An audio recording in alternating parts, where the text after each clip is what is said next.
Hello everyone, welcome back my channel Pharma notebook চ্যানেলে আরও একবার স্বাগত জানাচ্ছি। চলে এসেছি সম্পূর্ণ নতুন একটা ভিডিও নিয়ে। আজকের টপিকস হচ্ছে H2 ব্লকার্স। ভিউয়ার্স, আজকের ভিডিওটি থেকে আমি মূলত H2 ব্লকার্স বলতে কি বোঝায়, কোন কোন এজেন্টগুলোকে H2 ব্লকার বলা হয়, মেকানিজম অফ অ্যাকশন কি, সাইড ইফেক্ট এবং মেডিকেল ইউজ সবগুলো টার্ম কভার করার চেষ্টা করব। তাই রিকোয়েস্ট করব ভিডিওটি শুরু থেকে শেষ পর্যন্ত আমার সাথেই থাকার জন্য। আর আশা করছি ভিডিওটি থেকে সবাই বেনিফিটেড হবেন, বিশেষ করে যারা ফার্মাসি স্টুডেন্ট আছেন, ফার্মাকোলজি নিয়ে পড়াশোনা করছেন, তাদের জন্য এই ভিডিওটি অবশ্যই বেনিফিটেড হবে। তো ভিউয়ার্স, ভিডিওটি যদি ভালো লাগে একটা লাইক করবেন, শেয়ার করবেন, এবং যারা এখনও আমার চ্যানেলটি সাবস্ক্রাইব করেনি প্লিজ সাবস্ক্রাইব মাই চ্যানেল। আর যারা সাবস্ক্রাইব করেছেন তাদেরকে জানাচ্ছি অসংখ্য ধন্যবাদ। তো শুরু করি আজকের টিউটোরিয়ালটি।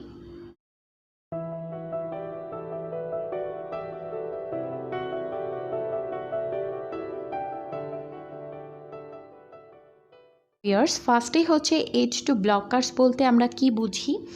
H2 antagonist, also called H2 blockers, are a class of medications that block the action of histamine at the histamine H2 receptors of the parietal cells in the stomach. ওকে, এই পয়েন্টটা যাবার আগে আমি একটু যদি বেসিকভাবে বোঝানোর চেষ্টা করি, সেটা হচ্ছে প্রথমত হিস্টামিন নামক একটা উপাদান আমাদের বডি সিস্টেমে আগে থেকেই প্রেজেন্ট থাকে। ওকে, সো এটার কাজ কি? হিস্টামিনের বেশ কিছু প্রয়োজনীয় দিক আছে। এটা যখন বডিতে সিক্রেশন হওয়ার প্রয়োজন আছে, যেমন হিস্টামিনের মোট কথা হলো যে 4টা রিসেপ্টর প্রেজেন্ট থাকে বডি সিস্টেমে, মানে অ্যাপ্রক্সিমেটলি যেগুলো আমি এটা অ্যাপ্রক্সিমেটলি বলছি যে বহুল প্রচলিত 4টা রিসেপ্টরস আছে। একটা হচ্ছে H1, H2, H3, H4। তার মধ্যে H1 এবং H2 এই দুটোই সবচেয়ে বেশি প্রচলিত। কেন প্রচলিত? বিকজ অফ H1 রিসেপ্টর, অর্থাৎ আমরা সবাই যদি যাদের সায়েন্স ব্যাকগ্রাউন্ড আছে তারা সবাই মোটামুটি একটু যারা জানি বা পড়াশোনা করেছি, হিস্টামিন সিক্রেট যখন এক্সেস অ্যামাউন্টে হয় তখন আমাদের বডিতে কিছু সাইড ইফেক্ট দেখা দেয় বা কিছু সমস্যার উদ্রেক হয় বা কিছু রোগের উদ্রেক হয়। সেটা কেমন? আমাদের অনেক সময় ঠান্ডা লাগলে অনেকের কি হয়, হাঁচি হয়, কাশি হয়, অ্যালার্জি হয়। Allergy one kind of rash, যেখানে প্রচুর পরিমাণে আপনার কি হয়, ইচিং হয়, অর্থাৎ চুলকানি। So this is called allergic reaction. Allergic reaction depend on, অনেক সময় অনেক ক্ষেত্রে কিছু খাবার দায়ী থাকে যে খাবারগুলো খেলে অনেকের অ্যালার্জি হয়। কেন হয়? বিকজ অফ এই খাবারগুলো যখন খাওয়া হয় তখন কি হচ্ছে, দেখা যায় হিস্টামিন আমাদের বডিতে আগেই প্রেজেন্ট থাকে। হিস্টামিন যখন লিমিটেড অ্যামাউন্টে সিক্রেট হয় তখন আমাদের বডিতে কোনো রকমের কোনো রিয়াকশান থাকে না। যদি কোনো কারণবশত এই সিক্রেশনটা বেড়ে যায় তখনই আমাদের বডিতে অ্যালার্জিক রিয়াকশান প্রডিউস হয়। আমি যদি আরেকটু ব্যাখ্যা করি, ফুড ডিপেন্ডেন্ট যেটা দেখা যাচ্ছে যে খাবারটা দায়ী থাকে অ্যালার্জিক রিয়াকশানের জন্য, সেই খাবারটা যদি আপনি ইনটেক করেন সেক্ষেত্রে H1 রিসেপ্টর একটু বেশি পরিমাণে অ্যাক্টিভ হয়ে যাবে, অর্থাৎ হিস্টামিন একটু বেশি পরিমাণে কি করবে, হিস্টামিনের উপর ডিরেক্ট প্রভাব ফেলবে খাবারটা, এবং সেই কারণে হিস্টামিনটা একটু বেশি সিক্রেট হবে বডি সিস্টেমে।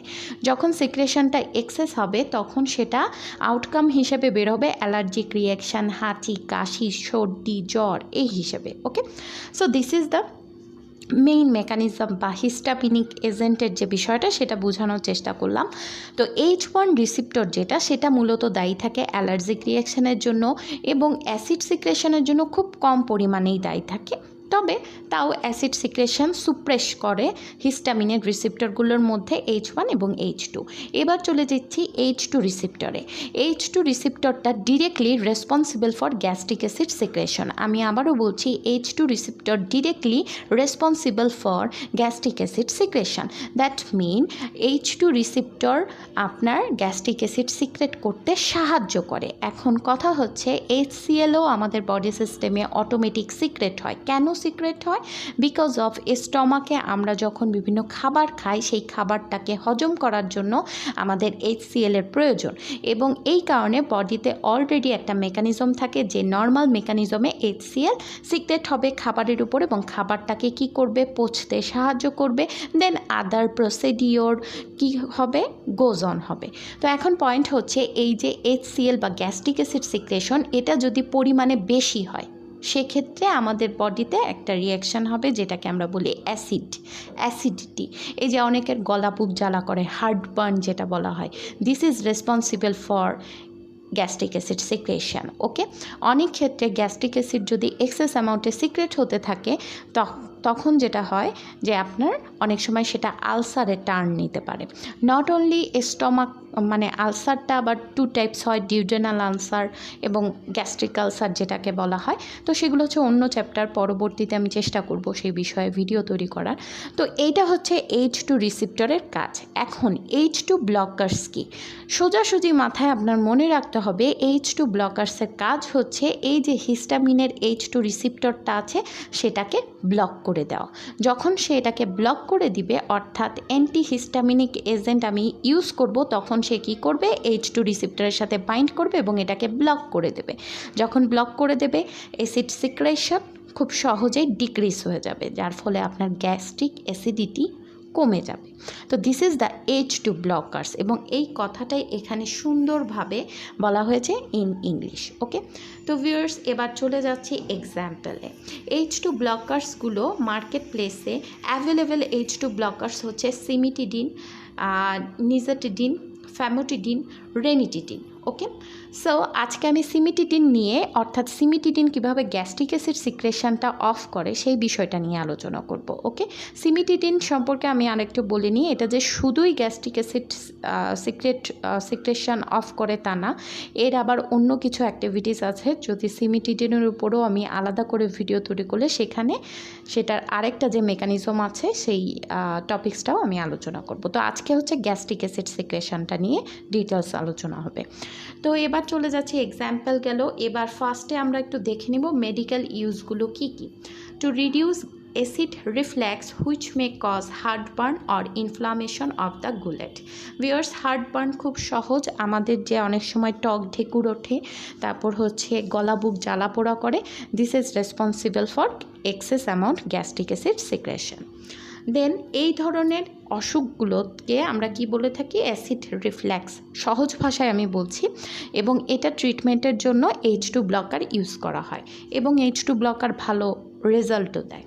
দেন হচ্ছে to treat ulcers in the stomach and in part of the gut. Okay, অনেক সময় যে বললাম গ্যাস্ট্রিক অ্যাসিড অতিরিক্ত সিক্রেট হতে হতে একটা সময় টার্ন নেয় আলসারে, সো সেই আলসার দূর করার জন্য এই ধরনের ব্লকার ইউজ করা হয়। দেন হচ্ছে to help heal ulcers associated with anti-inflammatory medication called NSAID drug. Okay, অর্থাৎ নন স্টেরয়েডাল অ্যান্টি ইনফ্লামেটরি ড্রাগের ফলে যে অ্যাসিডি আলসার ক্রিয়েট হয় সেটা ট্রিটমেন্টের জন্য আমরা কি করে থাকি, H2 ব্লকারের শরণাপন্ন হয়ে থাকি।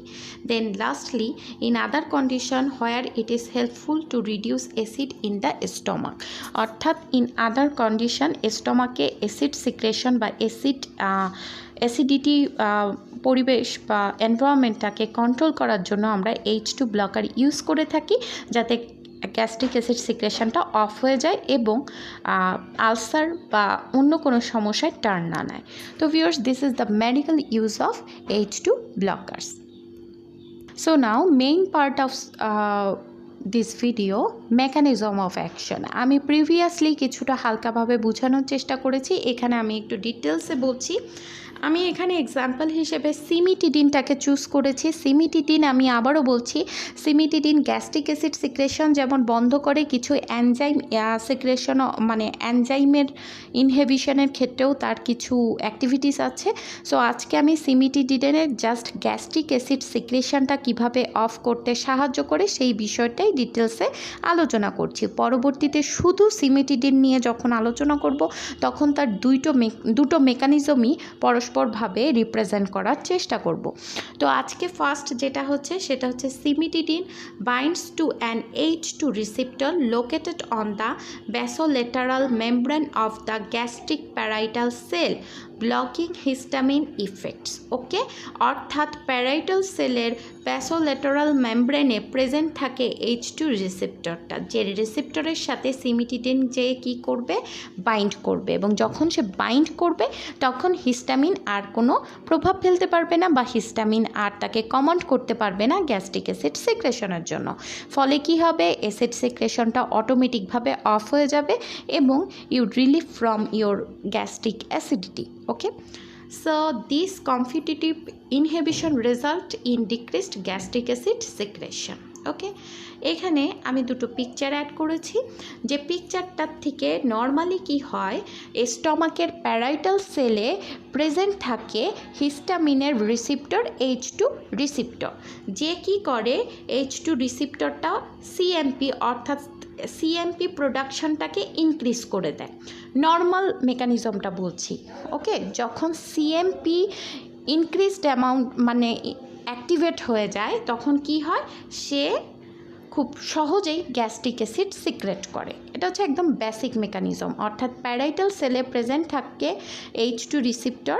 H2 রিসিপ্টর হচ্ছে ফার্স্ট হচ্ছে স্টমাকের প্যারাইটাল সেল, সেখানে প্রেজেন্ট থাকে আমার H2 রিসিপ্টর, যার কাজ হচ্ছে সিএমপি প্রোডাকশন বাড়িয়ে দেওয়া বা ইনক্রিজ করে দেওয়া, যার ফলে কি হবে, হাইড্রোক্লোরিক অ্যাসিড উৎপন্ন হবে এবং সেটা সিক্রেট হবে।